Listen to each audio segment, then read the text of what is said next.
Out on an island in the pristine waters of the Pacific Northwest sits a $30 million sea farm. Not just an ordinary sea farm challenging the environment, one that actually gives back. One of the things that's always been extremely important to my dad has been the environment. What's incredible about this process is that we bring in a very small amount of seawater into the facility to recreate the spring bloom on land. And in order to get the amount of microalgae that we're growing on land, we would have to bring in a massive amount and deplete the ocean of a very, very viable food source, whereas the water that's leaving our facility actually contains more phytoplankton that is going directly back out into the ocean than what was originally brought in. And he is providing even a larger source of that back to Mother Nature, and that's beautiful. In the age of World Wide Web, cloning, and moonwalkers, now we can naturally grow and harvest phytoplankton. I built on this site a large shellfish hatchery, one of the largest in the world.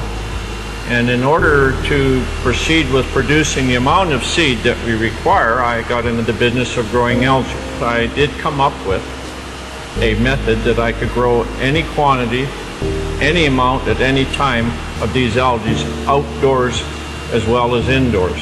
His process that he's developed is unique. The big difficulty is how do you harvest something? These single-celled photosynthetic organisms are like tiny little one-celled plants floating around in the water. I mean, how do you get them out of the water and into your product? And he's developed a process where it's a very quick and easy way of extracting all the nutrients from these cells. Phyto, meaning light, plankton, meaning floating or suspended, is the base of life source as we know it. According to NASA, it is responsible for up to 90% of oxygen in our atmosphere. With thousands of single-cell microscopic plants in the ocean, it has eluded man until now. You know, I'm just grateful that I was chosen to find this product because it's been very elusive. It's eluded man until now, and here we have it, and I'm going to help as many people as we can, I hope. Throughout history, necessity continues to be the mother of all invention. He was creating the phytoplankton to feed his shellfish, and as the business grew, his health started to deteriorate, and I used to think that he was just maybe overworked or, tired, and he ended up getting diagnosed with some pretty serious illness about a year ago. They had diagnosed me with quite a serious cancer. In fact, a very serious cancer. It's called mesothelioma, and there's only about 2,000 cases a year in North America. Nobody survives. With just 9 weeks to a few months to live, Mr. Harper did the unimaginable. I was not expecting what I heard. They basically gave him 9 weeks to 9 months to live. Well, it was a pretty big blow, so trying to get my affairs in order, which had to be done. We then, just basically settled down for me to start slowly, dying. I had to go down and pick out his grave plot, and that was a really,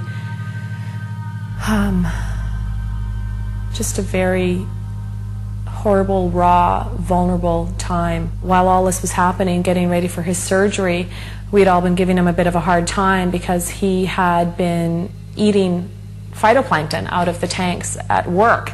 And I was actually getting pretty upset with him about doing that because it's for whales, it's for oysters, it's for fish, it's for krill. So I said, are you crazy? He's literally sticking his finger in the tanks and eating this stuff raw.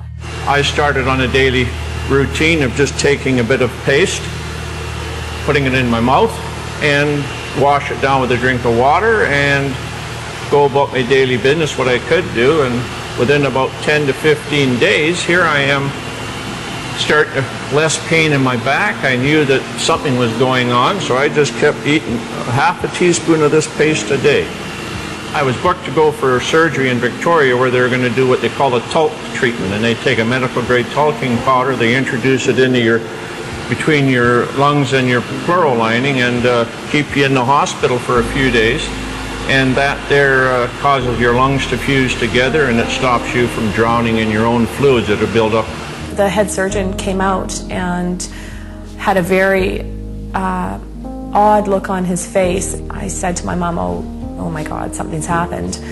My dad's died, and I was just shaking and panicking, and the surgeon came up to me and he said, I don't know what's going on here, but there's a strange foreign white substance covering your dad's tumors in his lungs, and we've never seen anything like it before.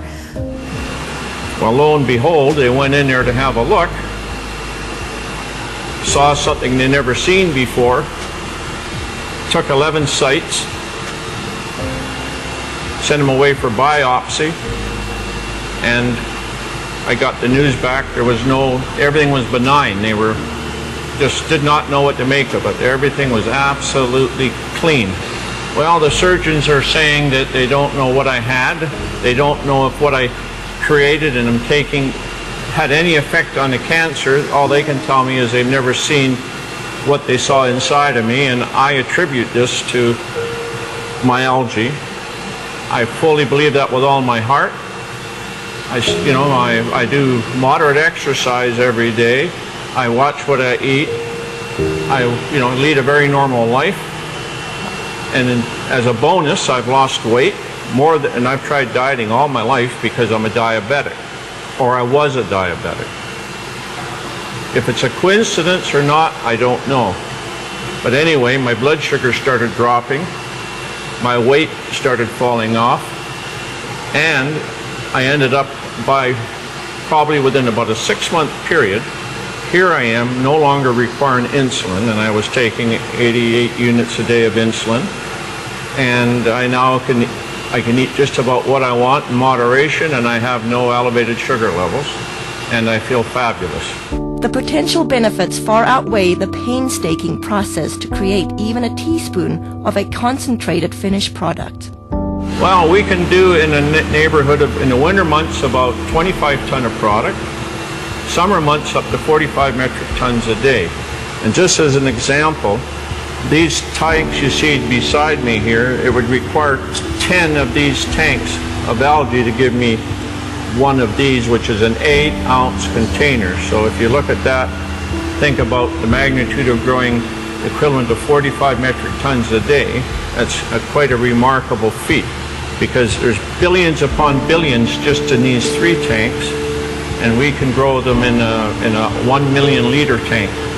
So, and that's what we get our 25 or 40 ton a day from. With 8 million liter tanks, using nature's elements, Mother Nature's kitchen has the capacity to nourish the world. It boasts a nutritional analysis second to none, including pigments, diatoms, and xanthophylls. In spring in the northern hemisphere, when the light conditions are right and the nutrient conditions are right, there's a spring bloom, and you get